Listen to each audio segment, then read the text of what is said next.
Hey guys, what's up? I'm in Nashville Airport right now. I'm gonna go with my girlfriend to Los Angeles. It's gonna be my first time there. I've been to San Diego, and I've never been to Los Angeles before.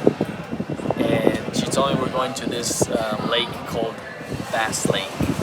I don't know what it is. I hope it's fun. I'm gonna finally meet her family. Let's see how that goes.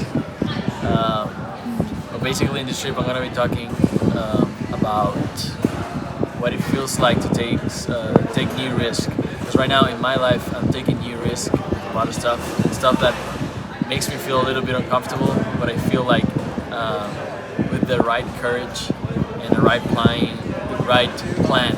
on mind, you can achieve doing risky stuff.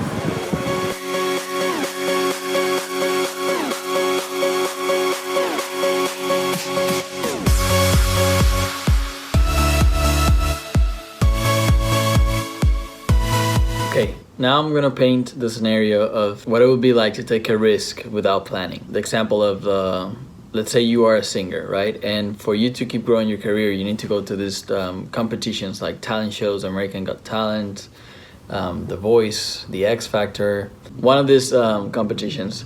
And the risk for you is to spend the money on the ticket, and let's say the ticket is like $700, and then you have to spend money on the hotel, and you find a cheap hotel, and for the entire time that you have to be there, you're gonna spend $300, and food and stuff like that, let's add up like $150. So what would it be like to take that risk without planning? The worst case scenario is that you go there and you fail, you don't even get past the first audition, and you basically lost your $700 for the flight, 300 for the hotel, and 150 for the food. The total will be $1,150. Let's say that in the medium case scenario, where it's not that good or not that bad, let's say you pass the first audition and then you go to the second one, and you get to a point where you can perform once in front of an audience. Well, let's say that your return on investment, your ROI here, is higher than the worst case scenario, but it's still not that good for spending that money that maybe in that moment you cannot afford as much as in other stages in your life, because this stage, let's say, is critical and you need to be really wise about where to invest your money. In that case, you were getting returns from people seeing you, getting a little bit more exposure, but that's it. Now, the best case scenario will be that you get in really far into the competition, you get a big amount of exposure, and from there you see what happens, right? You see what's next, who's gonna contact you, who's gonna tell you what to do, and from then you'll see what is it that you're going to do. Now I'm gonna explain to you what it'd be like to run all of this risk with planning, how you will minimize the risk of the worst case scenario, and how you maximize the ROI of the best scenario. Now for the risk management of planning, like managing your risk is key. And the biggest part of this is planning on how are you going to manage the risk. For example, I just explained how would it be without planning. Now let me tell you how would it be with planning, and how would I do it, and how would I minimize the risk of being just the loss, the ticket, the hotel, and the food that I spend my money on. So the first thing that I will do, let's say that the worst case scenario, I don't even pass the first audition, okay? So just by going to that place and being allowed to audition for the first time, I'm gonna be in a line of a lot of talented people.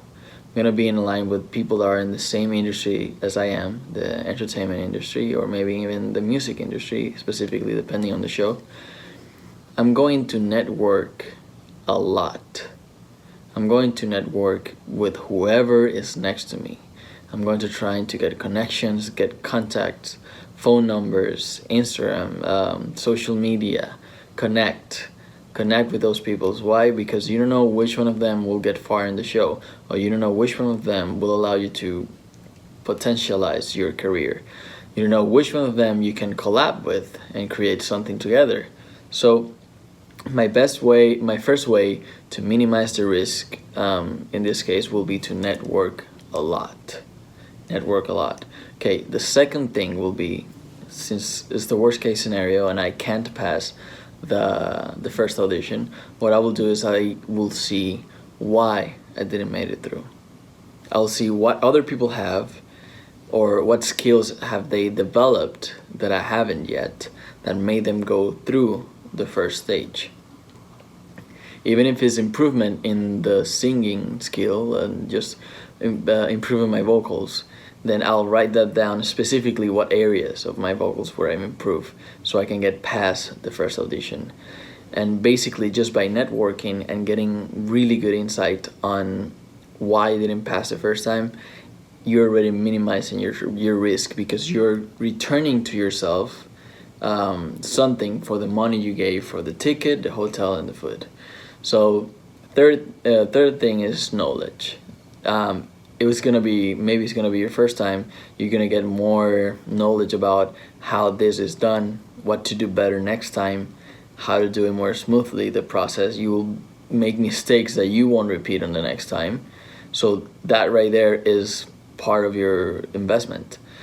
And after all of that is just experience it all, and suck on every single little piece of information that you can get.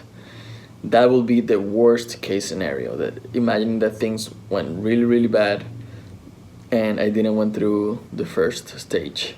So the medium scenario, that not that good or not that bad, and say I passed the first audition, I'm already accepted to perform at the show stage.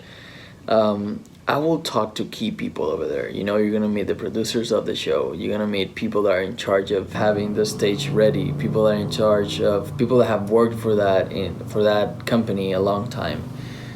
You will meet people like the people that greet you there. You're gonna meet the judges.